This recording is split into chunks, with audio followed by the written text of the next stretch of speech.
રાજકોટ રીબડા અને ગોંડલ સાથે કનેક્ટેડ અમિત ખૂટ કેસની અંદર જે એડવોકેટ સંજય પંડિત અને દિનેશ પાતરની સાથે પૂજા રાજગોર નામની યુવતી કે જે પોલીસ રિમાન્ડની અંદર હતા અને તમામના રિમાન્ડે પૂર્ણ થયા।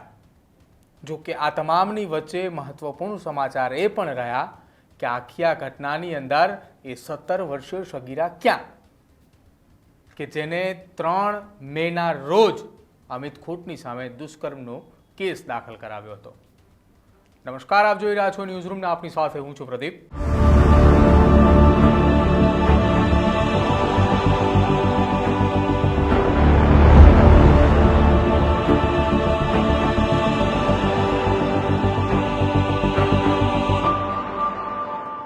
રાજકોટની અંદર અમિત ખૂટ નામના એક યુવક સામે 3 મેના રોજ એક દુષ્કર્મની ફરિયાદ દાખલ થાય છે। આ ફરિયાદ દાખલ થતાની સાથે જ અનેક ચર્ચાઓ શરૂ થાય છે કે આ કેસની અંદર શું 17 વર્ષીય સગીરા ઉપર દુષ્કર્મ કરનાર કોણ। જો કે તમામની વચ્ચે પોલીસ તપાસની વચ્ચે જ 5 તારીખના રોજ અમિત ખૂટે પોતાનું જીવન ટૂંકાવ્યું। અમિત ખૂટે જ્યારે તેનું જીવન ટૂંકાવ્યું ત્યારે તેની પાસેથી મળેલી અંતિમ નોટની અંદર કેટલાક મહત્વપૂર્ણ વાતોને લઈને એ મુદ્દાઓ ટાંકવામાં આવ્યા હતા કે અમિત ખૂટ સાથે હની ટ્રેપ થયું છે।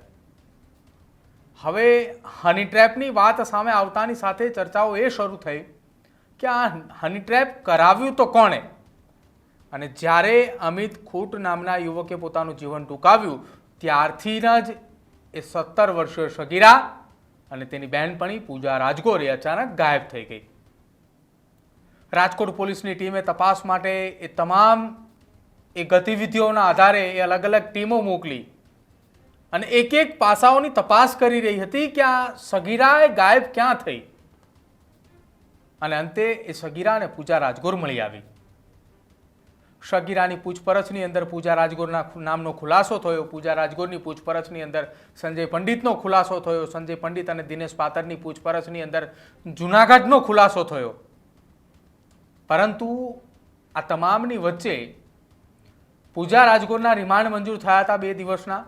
એડવોકેટ સંજય પંડિત અને દિનેશ પાતરના રિમાન્ડ એ નામંજૂર કરવામાં આવ્યા હતા, જેથી તેમને ગોંડલ સબ જેલમાં મોકલવામાં આવ્યા હતા।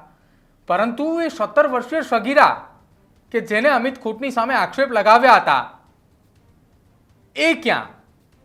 આ તમામ વાતોને લઈને, આ તમામ જગ્યાને લઈને એકમાત્ર સવાલ થઈ રહ્યો હતો કે સગીરા ગઈ ક્યાં?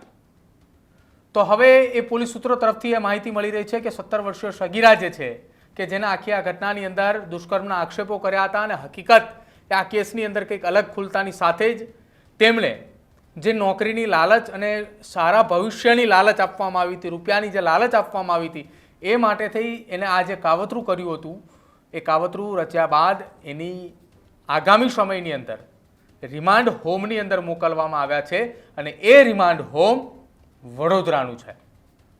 17 વર્ષીય સગીરાને વડોદરાના રિમાન્ડ હોમ ખાતે મોકલવામાં આવી છે કે જ્યાં તેનું મહિલાઓ દ્વારા તેની તપાસ કરવામાં આવશે, તેની પૂછપરછ હાથ ધરવામાં આવશે, અને ખાસ એ સગીરાનું કાઉન્સિલિંગ પણ કરવામાં આવશે કે એ આખા આ કેસની અંદર કોઈ વ્યક્તિને ઓળખે છે કે જેના કારણે રાજકોટ જિલ્લા પોલીસની ટીમને આ કેસની અંદર કોઈ નવો પુરાવો મળી શકે, નવો વળાંક આવે આ કેસની અંદર। જો કે અત્યારે આ કેસની તપાસ એ રાજકોટ જિલ્લા પોલીસની ટીમ કરી રહી છે, જેમાં ગોંડલ તાલુકા પોલીસની ટીમ સહિત અન્ય 3 જેટલી ટીમો આ કેસના તપાસની અંદર છે, જેમાં જૂનાગઢની એક વ્યક્તિનું નામ ખુલ્યું છે, પરંતુ એ વ્યક્તિ કોણ છે કોણ નથી તેને લઈને હજુ અનેક શંકાઓ છે। અને આ તમામની વચ્ચે એક પત્રકારનું પણ નામ આવ્યા હોવાની ચર્ચાઓ એ છેલ્લી ઘડીએ શરૂ થઈ છે, પરંતુ એ કેટલી હકીકત કેટલી ખોટી એ આખી વાત એ રાજકોટ જિલ્લા પોલીસ જ્યારે પત્રકાર પરિષદ કરશે ત્યારે જ ખ્યાલ આવશે। પરંતુ હવે આ ઘટનાની અંદર જે મુખ્ય 4 આરોપીઓની ધરપકડ કરવામાં આવી હતી એ 4 આરોપી હવે ગોંડલ સબ જેલની અંદર અને વડોદરા એ સ્ટે હોમની અંદર મોકલવામાં આવ્યા છે। તો આ તમામની વચ્ચે હવે આ કેસની ગતિવિધિ આગળ વધારવા માટે જૂનાગઢની કોઈ વ્યક્તિનું નામ જે રાજકોટ પોલીસને તપાસમાં ખોલ્યું છે એ વ્યક્તિ કોણ છે અને એની ધરપકડ ક્યારે થશે તેના ઉપર સૌ કોઈની નજર છે।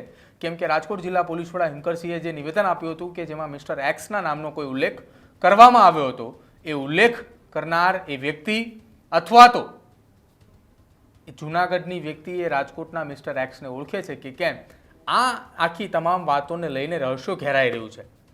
જો કે આ તમામની વચ્ચે એ સવાલો ઉપસ્થિત થઈ રહ્યા હતા કે પૂજા રાજગોરના રિમાન્ડ મંજૂર થઈ ચૂક્યા હતા, રિમાન્ડ પૂરા થયા, એમને સબ જેલની અંદર મોકલવામાં આવી, દિનેશ પાતર અને સાથે સંજય પંડિતને જેલ હવાલે કરવામાં આવ્યા, એને પણ ગોંડલ સબ જેલની અંદર મોકલવામાં આવ્યા. જે 17 વર્ષીય સગીરા હતી એનું શું, તો એ અંતે પોલીસ તપાસમાં અને પોલીસ સૂત્રો પાસેથી માહિતી મળી છે કે જેને હવે વડોદરાની રિમાન્ડ હોમ ખાતે મોકલવામાં આવી છે. તમારું શું માનવું છે? વડોદરાના રિમાન્ડ હોમની અંદર પૂછપરછ અને કાઉન્સિલિંગ દરમિયાન શું સગીરા પાસેથી બીજી કેટલીક માહિતીઓ મળી શકે છે ખરા?